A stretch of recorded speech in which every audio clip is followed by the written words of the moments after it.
la ONU ha establecido un impresionante, ese es el adjetivo que utiliza el Gibran, récord mundial Guinness por la mayor cantidad de nacionalidades presentes en una sesión de yoga. El evento se llevó a cabo durante la visita de Estado inaugural del primer ministro Modi a los Estados Unidos, después de recibir una invitación del presidente Joe Biden y la primera dama Jill Biden. La iniciativa del primer ministro Modi en promover el yoga a nivel internacional ha contribuido significativamente a aumentar la conciencia sobre sus numerosas ventajas y a generar apoyo a nivel mundial. El establecimiento exitoso de un récord mundial Guinness durante este evento demuestra la naturaleza inclusiva del yoga, dice el Gibran, y resalta el poder de la unidad para fortalecer la armonía global. Bueno, pues yo no sabía que con el yoga se podría lograr tanto. Me quedó mucha duda cuando vi esta noticia hace un par de días en el New York Times también.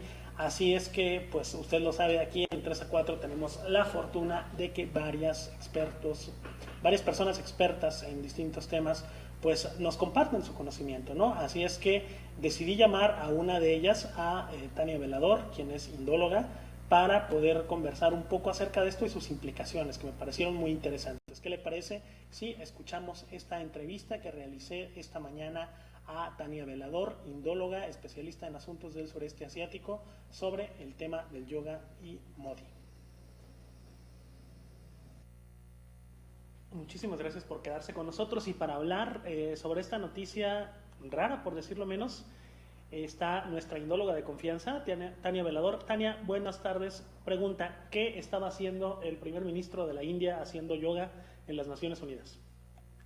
Hola, muy buenas tardes, tengas tú y todos ahí que nos están escuchando o viendo. Pues bueno, es importante partir de que el pasado 21 de junio el primer ministro de India, Modi, participó en esta sesión de yoga en los jardines del Complejo de Naciones Unidas. Y bueno, ¿por qué se celebraba? Pues simple y sencillamente ha sido una celebración que el gobierno de Modi ha implementado a nivel internacional desde el año 2014. Y esto lo ha implementado dentro de su diplomacia cultural en su primera visita a Estados Unidos. Simplemente pues porque esta coincidió esta celebración dentro de su instancia. Y lo cual es bastante interesante que haya sido en el periodo en el que se encontraba específicamente en Nueva York y en Naciones Unidas. Porque uno de los propósitos que él tenía al estar ahí pues era presionar para ocupar una silla permanente dentro del Consejo de Seguridad. Ok, o sea, entiendo perfectamente todo lo anterior, pero ¿por qué yoga y no sé, petanca o alguna cosa por el estilo, ¿no? Porque efectivamente asociamos a la India con el yoga y muchas otras prácticas que en muchos casos son milenarias incluso. Pero ¿por qué utilizar esta en particular? Bueno, esta disciplina ha tenido su origen en escrituras hindúes que son conocidas como los Vedas, los cuales estas han sido una base para el hinduismo y el nacionalismo hindú que ha venido manejando Modi. Y esta pues ha sido una particularidad del Janata Bharatiya Party, que este pues es el partido de Modi, y el cual se ha nombrado como una ideología conocida como el hindutva. Y para los que son partidarios de esta ideología, pues es una forma de vida de acuerdo a las enseñanzas del hinduismo y no es solo una religión. Tengo entendido, y digo, perdóname, y tú me dices si me excedo en esta pregunta o no, pero estaba leyendo la biografía de Modi porque conozco un poco, no creas que tanto sobre su vida política previa a ser primer ministro, y entre otras cosas encontré que es casado, pero no se ve con su esposa, y además practica el celibato y varias otras prácticas. Tengo entendido que muchas de ellas están relacionadas con un movimiento nacionalista hindú que promueve, entre otras cosas, pues esta vida un poco ascética, ¿no? Sí, claro. Y esto realmente ha sido una problemática a nivel interna dentro de India, porque bueno, pública y constitucionalmente el gobierno de India pues ha reconocido los derechos básicos y no discriminatorios de distintas castas, religiones y culturas que se encuentran existentes dentro de su territorio. Pero pues el gobierno de Modi, se ha definido pues como una patria hinduta, que es este nacionalismo hindú que tú me comentas. Y pues bueno, aquellos quienes no son parte de estas religiones solamente pueden vivir en India con el consentimiento de estos connacionales hindúes. Y justamente de que Modi asume este poder, se ha expresado fervientemente este nacionalismo de una manera mucho más abierta. Este nacionalismo que tengo entendido que ya ha causado tensiones en un país que, recordemos, no es un país necesariamente, sino un subcontinente, y a veces da la impresión de que en estas cuestiones de tensiones étnicas, religiosas y demás, está prendido por alfileres, ¿no? Sí, claro, porque pues es un punto en el que se encuentran muchas detonaciones, tanto religiosas como culturales, en las cuales pues una simple problemática de religión, que para nosotros pues es como muy inconcebible, ya que todos creo que estamos como muy conglomerados de cierta manera, pues para ellos es muy importante.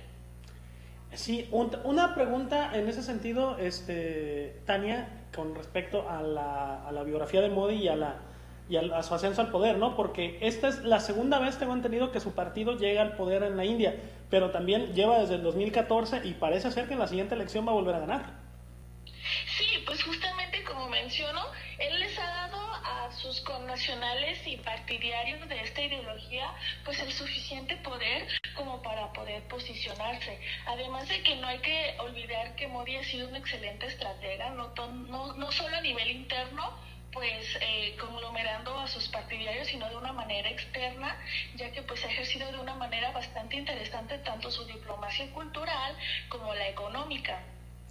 Ok, sí, veíamos que en esta gira por las Naciones Unidas, bueno, esta gira que hizo por los Estados Unidos, donde estuvo en las Naciones Unidas, hizo yoga y demás, platicó con muchos pensadores, muchos economistas, gente como Nassim Nicholas Taleb, este economista fundador de la teoría del cisne negro, y varias más.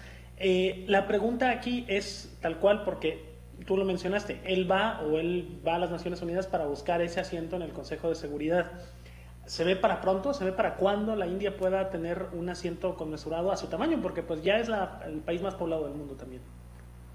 Sí, claro, esa ha sido una de las motivaciones por las cuales ha ejercido esta presión, ya que no solo es un país que ha crecido y se ha posicionado pues como el más poblado del mundo, sino que pues también ha tenido varias inversiones en diferentes países y ha tenido varias alianzas, por lo cual pues él se posiciona como un país que ha estado creciendo pues no solamente económicamente o poblacionalmente como lo pensamos, sino que ha habido pues más puntos de vista bastante interesantes como para creer que el gobierno de India y India en general pues es merecedor de un puesto dentro del Consejo de Seguridad.